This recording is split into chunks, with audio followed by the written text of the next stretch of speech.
મિત્રો, જય માતાજી, ગુડ મોર્નિંગ. કેમ છો? બધા મજામાં હશો. મને એવી આશા છે કે તમે બધા મજામાં જ હશો. તો હવે હું જાઉં છું મારા કાકાના ખેતરે. ત્યાં મારા કાકા, મારા બેન, મારા કાકી અને બાબુજીની છોકરી એ બધાય ચોળી ઉતારે છે. તો હું તમને ત્યાં જઈને બતાવીશ કે એમની ચોળી કેવી છે અને એ બધા ચોળી કેટલી ઉતારી દીધી છે બપોર થયું એટલી ટાણામાં. તો હું ત્યાં જઈ અને તમને બતાવીશ કે કેટલી ચોળી ઉતારી છે અને કેટલી હજુ બાકી છે. તો મારી હારે તમે બધા બ્લોગમાં બન્યા રહેજો.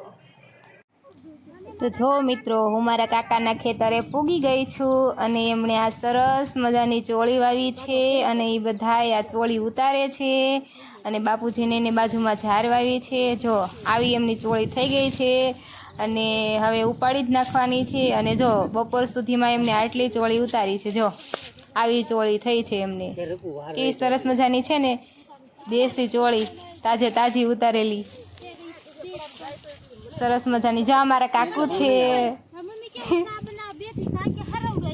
બધાય મળીને ચોળી ઉતારે છે. અને આ છે મારા બાપુજીની એમની તૂર વાવી છે, હજુ તો નાની નાની થઈ છે. એમને પણ સરસ મજાની વાવી છે. થોડુંક પાણી પાવાની જરૂર. તડકો, હું વધારે ખેતરમાં નથી રહી શકતી એટલે ચોળા તિયરમાંથી વીણી અને આવું છું ઘરે. હવે ઘરે જઈને શાક બાક બનાવશું અને બધાને જમવાનું દેશું. બાકી આપણે ખેતરનું કામ ન કરી શકીએ, આપણને લાગે તડકો. હેલો મિત્રો, જો હે ને આ છે ને એ મારા ભાઈનું એનું ખેતર છે, એટલે કે મારા મમ્મીનું એનું ખેતર છે. જો મારા મમ્મીનું. તો તમે બધા કોમેન્ટ કરીને જણાવો કે આ શું વાવ્યું છે એમને. જો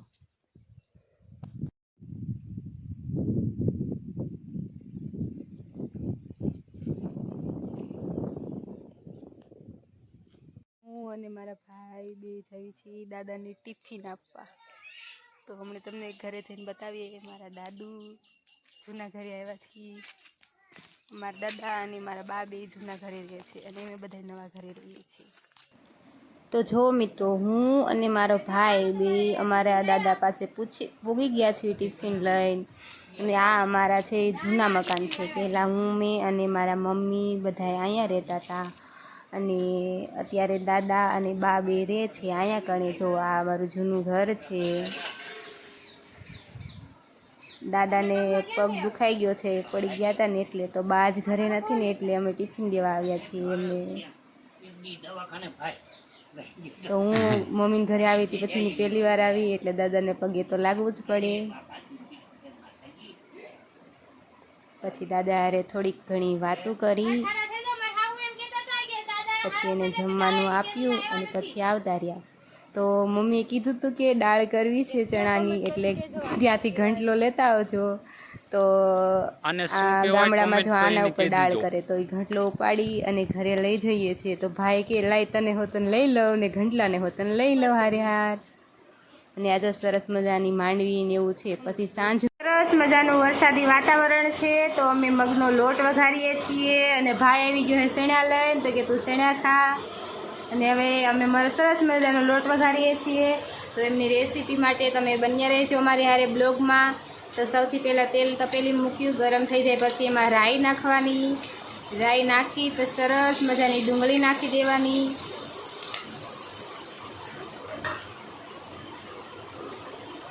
પછી થોડી હળદર નાખવાની.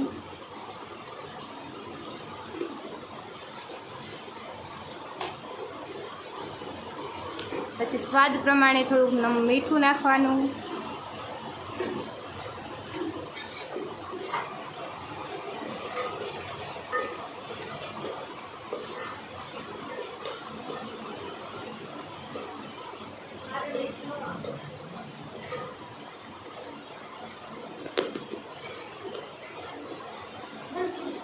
પછી ડુંગળી સળી જાય થોડીક પછી એમાં ઝીણા સમારેલા મરચાં નાખી દેવાના.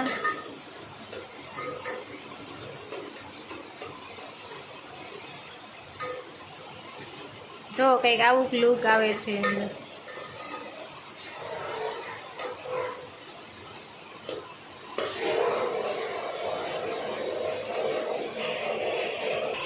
પછી એમની અંદર નાખવાના ટમેટા.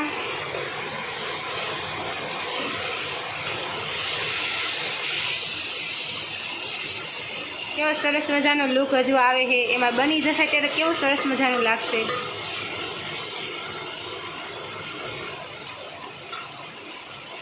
જો કંઈક આવો લુક થઈ જાય પછી એમની અંદર થોડી ચટણી નાખવાની. અમારે બધા તીખું ખાવાવાળા વધારે છે એટલે થોડીક નહીં પણ વધારે નાખી છે. તમે જે ખાતા હોય તીખું મોળું એવી રીતે થોડી ચટણી નાખવાની.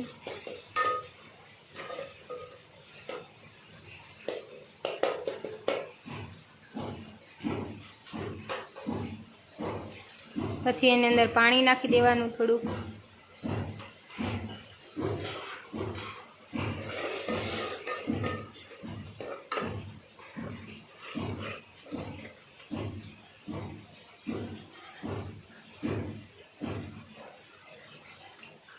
એક લોટો પાણી નાખ્યું છે.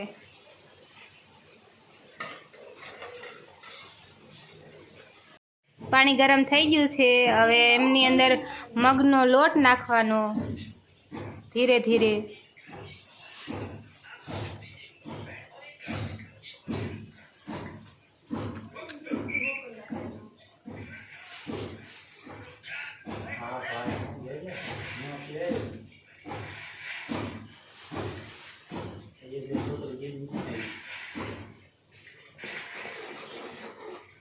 પછી ચમચે લઈને હલાવવા રાખવાનું, જોવાનું.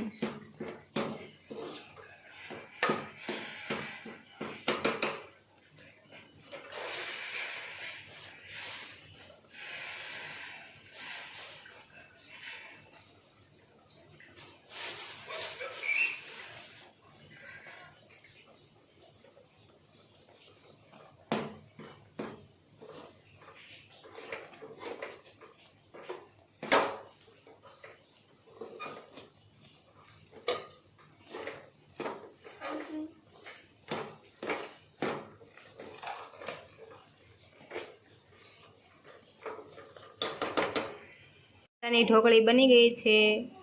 બેન એને કટિંગ કરે છે અને હમણાં આપણે ચાખીને જોઈએ કે સ્વાદમાં કેવી લાગે છે.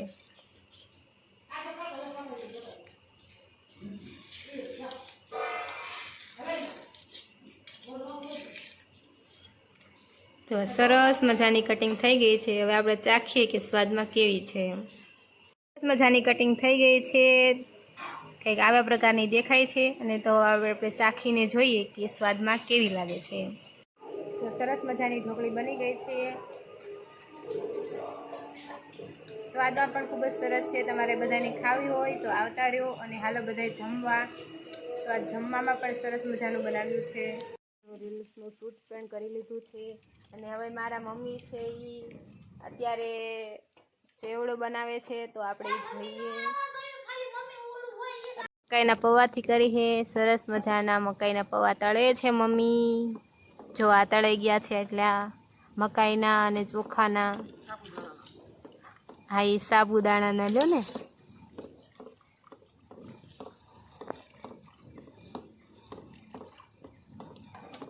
અમારા ત્રણેય ભાઈ બેન મીન્સ કે કાકાના છોકરો અને છોકરી ધાબામાંથી આવ્યા છીએ. જો અમારા ધાબા ઉપરનો કંઈક નજારો આવો દેખાય છે. જો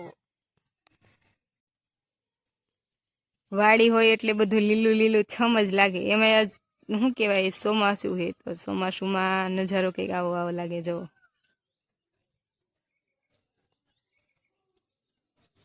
વાડીનું વાતાવરણ જ કંઈક અલગ હોય, મજા જ આવ્યા રાખે.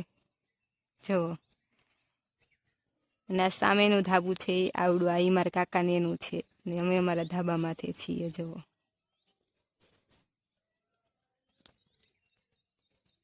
સાંજ થઈ રહી છે એટલે ધાબા ઉપરથી સાંજનો નજારો કંઈક આવો દેખાય છે. જુઓ,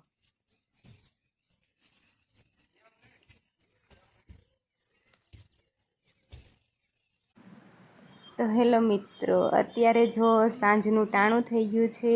અમે બધાએ જમવા બેઠા છીએ અને આજે જમવામાં છે સરસ મજાનું દહીં, છાશ, સાથે સાથે સરસ મજાનું દૂધ, રોટલી અને સરસ મજાનું ચોળીનું શાક, જે હું બપોરે લાવી હતી.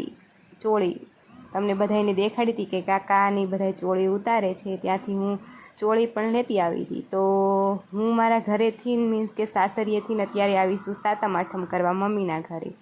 તો મમ્મીને એને પહેલાં જૂનું ટીવી હતું, તો મારા મેરેજની કેસેટ એમને ક્યારેય જોઈ ન હતી. આમ તો છતાં મેં પણ નહોતી જોઈ, એટલે બધાય સાથે જ જોવે છીએ. પહેલાં એમને જૂનું ટીવી હતું, તો એમાં કેસેટ પેનડ્રાઈવ હતી, તો પેનડ્રાઈવ દ્વારા નહોતું જોઈ શકાતું. તો હવે એમને નવી ટીવી લીધું છે, કારણ કે ભાઈના મેરેજ થઈ ગયા, તો એમને બી લગ્નની પેનડ્રાઈવ હતી, તો કેસેટ જોવા માટે ટીવી લીધું. તો પછી હું પણ આ ફેર આવી તો કે તું તાવરી કેસેટ લેતી આવશે, તો હું લેતી આવી છું. તો જમતા જમતા બધાય સાથે અત્યારે કેસેટ જોઈએ છીએ. અને તમને આવી અમારી કેસેટ જોઈ હોય ને મીન્સ કે મારા મેરેજનો ફૂલ બ્લોગ જોવો હોય તો નીચે કોમેન્ટ કરી દેજો, તો હું મારા ચેનલ ઉપર મારો મેરેજનો ફૂલ બ્લોગ અપલોડ કરીશ. અને અત્યારે તો હાલમાં અમે કેસેટ જોઈએ છીએ. તમને અમારી કેસેટ જોવી હોય તો જોવો. આટલો એપિસોડ અપલોડ કર્યો છે, અને વધારે જોવો હોય તો તમે નીચે કોમેન્ટ કરી દેજો. અને તમને આવા નવા બ્લોગ જોવા ગમતા હોય તો અમારી ચેનલને લાઈક કરી દેજો, કોમેન્ટ કરી દેજો, અને નીચે સબસ્ક્રાઈબવાળું બટન આવે એ બટન પણ દબી દેજો. અને અમારી સાથે યુટ્યુબ ફેમિલી બની જજો. અને અમને આવી રીતે તમે સારી રીતે સપોર્ટ કરતા રહેજો.